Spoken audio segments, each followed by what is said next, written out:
Berikut ini 7 peristiwa pemberontakan yang terjadi di Kerajaan Majapahit. Peristiwa yang pertama terjadi pada tahun 1295 Masehi, yaitu pemberontakan Ranggalawe.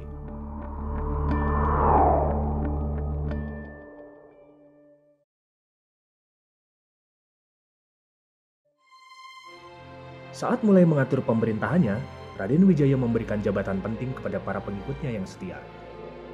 Ranggalawe olehnya diangkat sebagai adipati atau bupati di Tuban, pelabuhan utama Kerajaan Majapahit saat itu.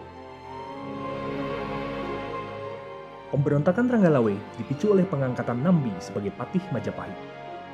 Menurut penilaian Ranggalawe, Lembu Sora lebih pantas menjabatnya karena lebih banyak berjasa dibandingkan Nambi.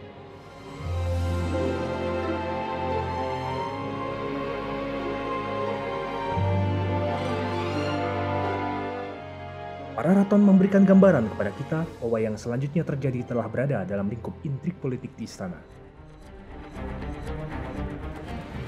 Nambi diceritakan mendapat kabar mengenai Ranggalawe yang telah menyusun pemberontakan di Tuban.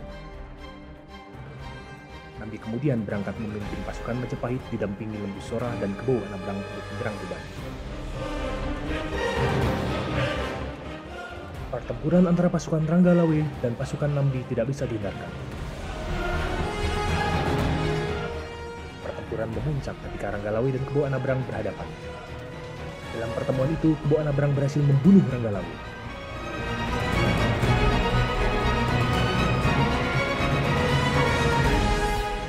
Lembu Sora yang menyaksikan kejadian itu dilanda belas kasihan kepada Ranggalawe dan rasa marah kepada Anabrang.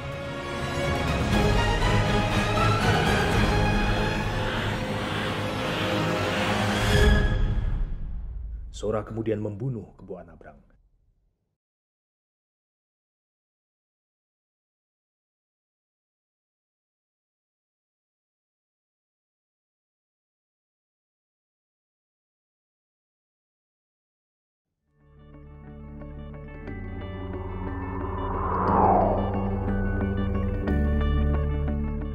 Pemberontakan kedua yang terjadi pada tahun 1301 Masehi, pemberontakan Lembu Sora.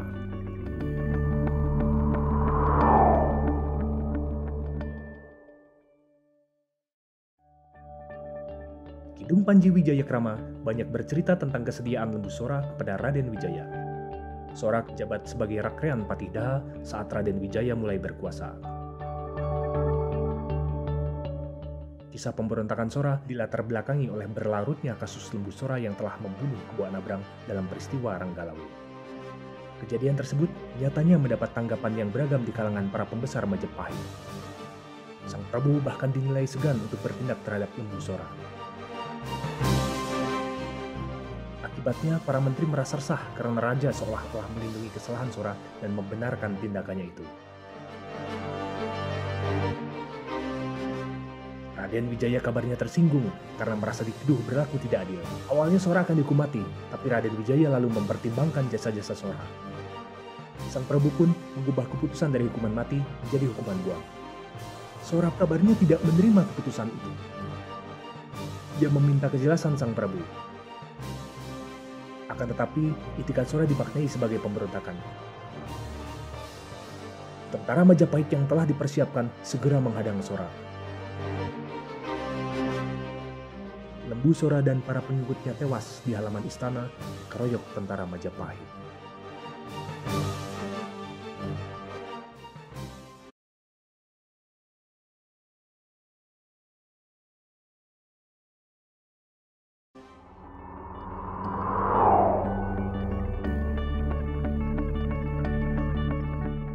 Peristiwa selanjutnya, pada tahun 1316 Masehi, terjadi pemberontakan Nambi.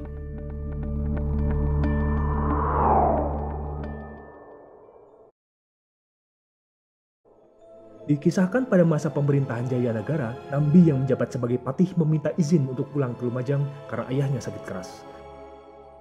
Sesampainya di Lumajang, ayah Nambi meninggal. Hubungan yang kurang baik antara Nambi dan Raja Jayanagara semakin bertambah, terlebih saat Nambi tak kunjung kembali ke Majapahit. Berita yang diterima oleh Prabu Jayanagara adalah Nambi sedang mempersiapkan pemberontakan di Lumajang. Bahkan Sang Prabu mendapat kabar bahwa para pembesar banyak yang berdatangan dan mereka bermaksud mengadakan komplotan kudeta. Prabu Jayanagara lalu mengirimkan tentara Majapahit ke Lumajang. Tentara Majapahit yang dikirim berhasil menghancurkan benteng pertahanan di Pajarakan dan Gading, hingga terus menyerbu ke Lumajang. Karena serbuan ini, Nambi akhirnya tewas. Kidung Panji Wijayakrama dan Kidung Ranggalawe memberikan penekanan bahwa nasib yang dialami oleh Nambi tiada berbeda dengan Empu Sora. Gugur dalam suatu pemberontakan akibat intrik politik istana.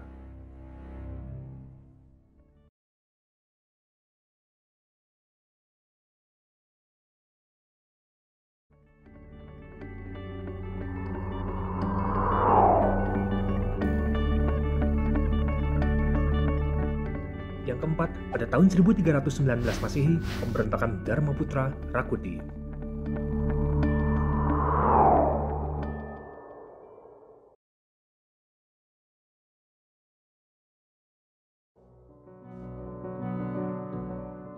Usai peristiwa Lumajang, pada masa Jayanagara muncul pemberontakan lain.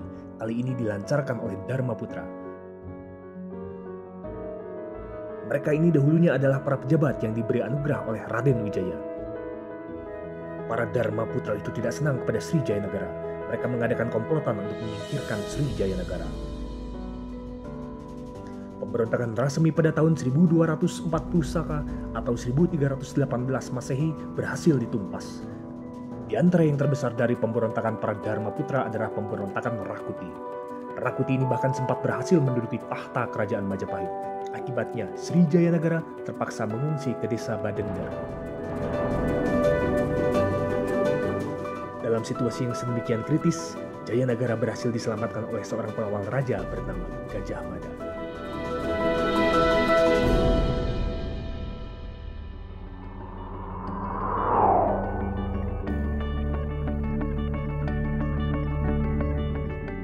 Pada tahun 1328 Masehi terjadi pemberontakan Ratanca.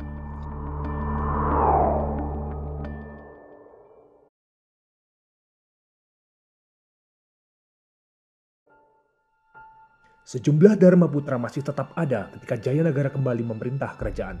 Salah satunya adalah Ratanca. Kitab Pararaton menyajikan tentang pemberontakan Tanca yang diawali dengan kebiasaan buruk Raja Jayanagara, dan puncak kisah pemberontakan ini adalah saat Raja Jayanagara menderita sakit hingga tak dapat pergi keluar. Entah bagaimana kenyataannya, ialah bahwa justru Dharmaputra Tanca yang dipanggil ke istana untuk mengobati sang prabu.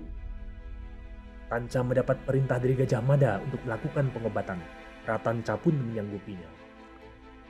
Apa yang ada di pikiran Ratanca? Apakah ia marah karena istrinya juga digoda? Atau ia masih menyimpan keinginan yang sama dengan para Dharmaputra sebelumnya? Yang pasti, kisah selanjutnya adalah saat mengobati Raja Jayanagara, Tanca menikam sang prabu sehingga Jayanagara mati di tempat tidur. Dan Tanca segera juga menemui ajalnya karena ia pun dibunuh oleh Gajah Mada. Nagara Kertagama tidak membahas sama sekali peristiwa Tanca, hanya menyebutkan bahwa Jayanagara pulang ke Haripada pada tahun 1250 Saka dan dimakamkan di dalam pura.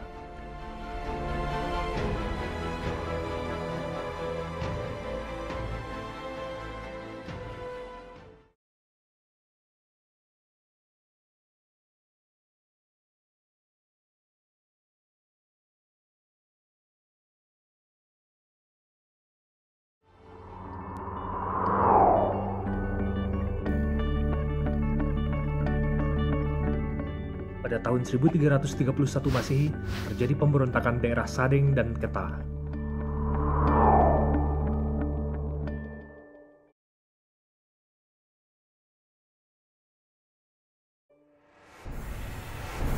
Dituturkan dalam Nagara Kertagama juga Pararaton bahwa dalam masa pemerintahan Tribuana Tunggadewi telah terjadi pemberontakan di Sadeng dan Keta. Peristiwa ini berlangsung pada tahun 1253 Saka atau 1331 Masehi. Penundukan Sadeng menurut Nagara Kertagama bersamaan dengan penundukan Keta yang tak diberitakan oleh para raton.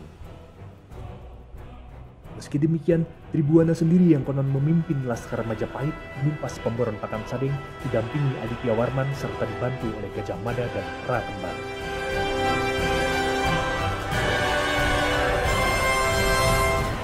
Setelah Keta dan Sadeng ditaklukkan, Pada tahun 1334 Masehi, Tribuana Tunggadewi mengangkat Gajah Mada sebagai Patih Mangkubumi Majapahit.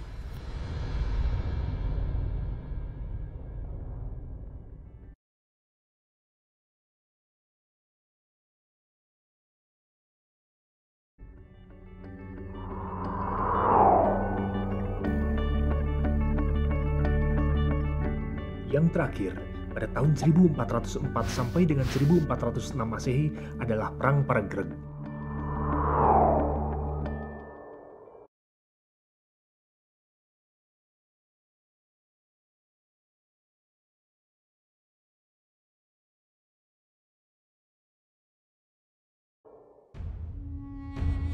Peperangan yang pada gilirannya melemahkan Majapahit adalah Perang Saudara yang dikenal dengan Perang Paragreg.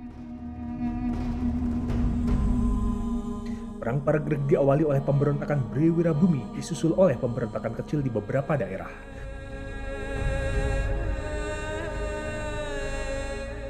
Para raton mencatat, perselisihan ini memuncak menjadi perang saudara antara Majapahit Istana Barat yang dipimpin Wikramawardhana melawan Istana Timur yang dipimpin Bre Wirabumi terjadi pada tahun 1404 sampai dengan 1406 Masehi.